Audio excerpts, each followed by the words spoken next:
One Tampa City Councilman is calling for Council Chairman Orlando Gudes to step down in light of yesterday's allegations of sexual harassment.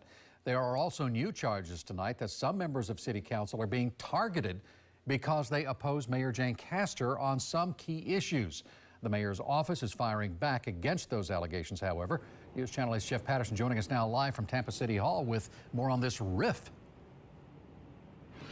Good evening, Keith. This rift comes up as the result of a 60-page document being released by the city of Tampa yesterday, outlining a case made by an independent law firm into allegations of sexual harassment by City Councilman Orlando Gudes. The independent report does not find any cases of requests for sex, sexual touching, or any demands for sex in the office place. However, it does find a number of cases of inappropriate sexual remarks.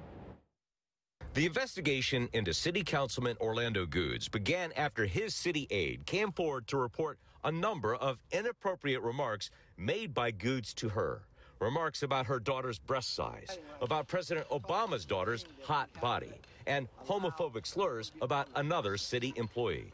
Councilman Gudes has issued a statement saying he made the mistake of hiring a longtime friend and not recognizing the dynamic had changed when she went to work for him.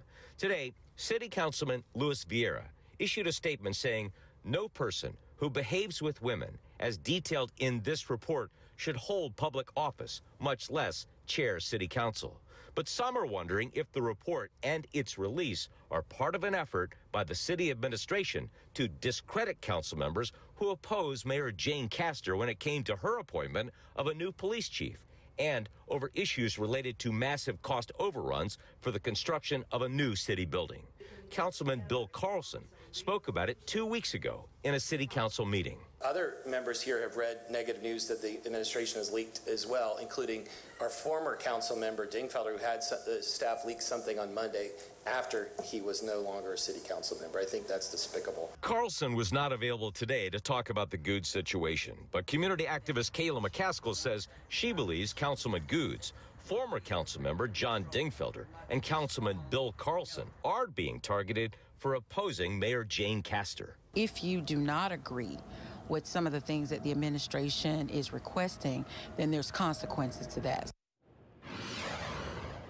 A spokesperson for Mayor Castor fired back today, saying the situation facing Orlando Gudes and former City Councilman John Dingfelder are the result of their own actions. The statement goes on to say these isolated cases in no way reflect on the City Council as a whole or the ability of the administration and City Council to continue working collaboratively. Of course, we'll continue to monitor the developments in this ongoing situation. Live in the city of Tampa, Jeff Patterson, 8 on your side.